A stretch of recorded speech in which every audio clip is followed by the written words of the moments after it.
Welcome back.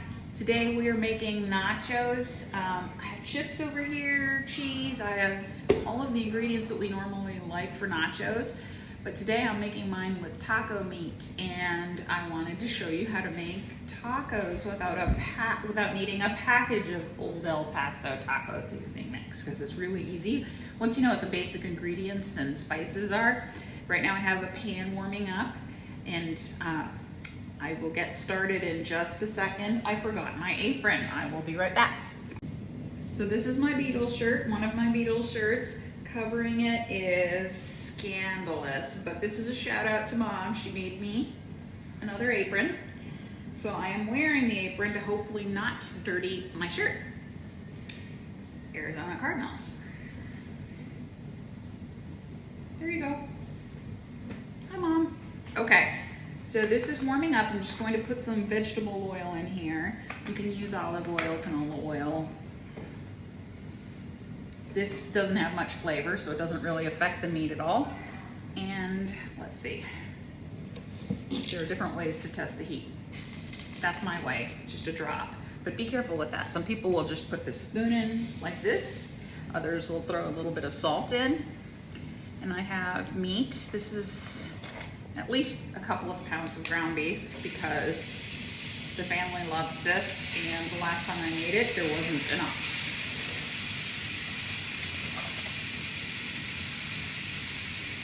So the first step is really to just break this up and brown all of this in oil. There is more fat in the beef, so I didn't need a lot of oil at the bottom. And some of that oil fat from here will release into the pan, and if it's too much, we can strain it out. But if you're not afraid of that, you can leave it in for extra flavor. So I will just let this brown. As it browns, I'll break it up with my spoon, and we'll be right back.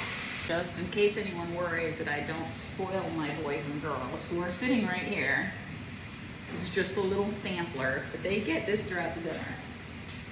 Got it. He caught it. Okay. Oh, she almost caught it. Good for Maya.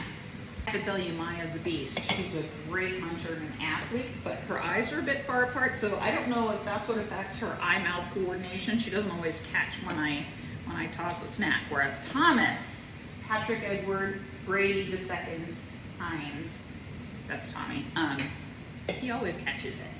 So we're still browning. I will start to season this. I almost had a helper until we realized I was going to turn the camera on, and he decided not to. But come here, William. No. Come here. No. Let me show you William, because, you know, he was like yay high before. Come here. Come here. He's laughing. He's like, Mom, please. Look, okay. So here's my William. Look, my William was like yay high about a year ago. You remember he was making noises and sitting without his shirt. Look how big he is. He's almost as big as his brother and dad. My bad. We'll be back. So while this has been browning, William was helping me for a moment, but the salt are about to play, so we have to take a detour and go run on. But as it's been browning, I've been adding. So first thing I add are these onion flakes. You can add little chopped sauteed onions if you want first. Salt, pepper, oregano. Not a huge amount of that because it's very strong. Onion powder, more garlic powder than onion powder. I add paprika, I add sweet and smoked. And a little bit of cumin. That one's also very potent, so I don't add a tremendous amount of that, but enough to give it kind of that earthy, smoky type of flavor. So it is still, so we're mixing, it is continuing to brown. As it's a little more brown, I will taste it and see if I need to adjust any of the seasonings. And we'll come back with the next step. You should smell this. Oh my gosh. So this is just about completely browned.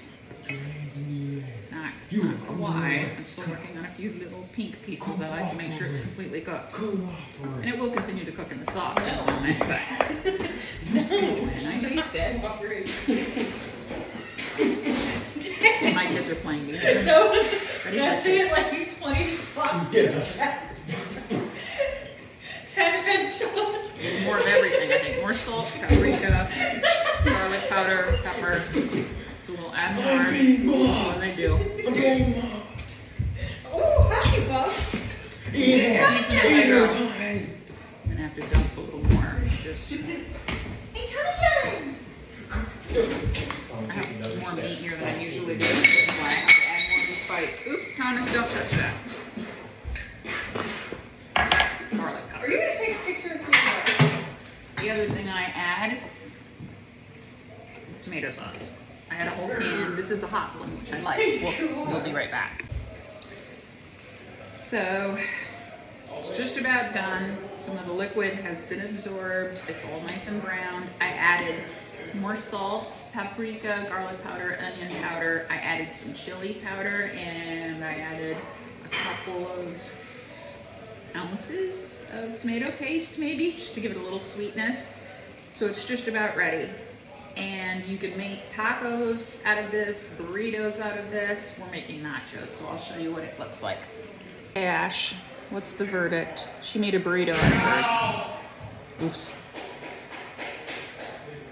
The seasoning is fantastic. I don't know what you did to it, but it is incredible. Okay. Like perfectly spicy and flavorful. Very good. She made a burrito out of hers.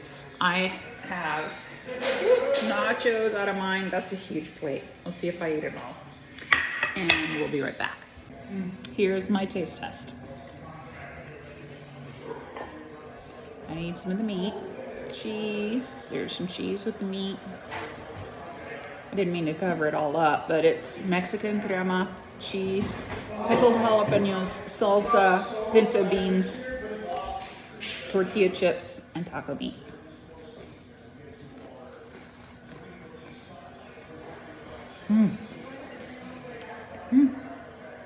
A really good dinner. Really yummy. The flavors are all really good together. Of course, you would know, right? But still, you should try it. Yummy. I hope you enjoy. Okay, William's feedback. Well, the meat was really juicy, really tender. Did you like it or not? Yes. Is that Clearly, it's my clearly? favorite dish you've ever made. Okay, there we go. That makes 3 thumbs up. Brandon liked it. The only one who hasn't tried it yet is Steve. We'll see.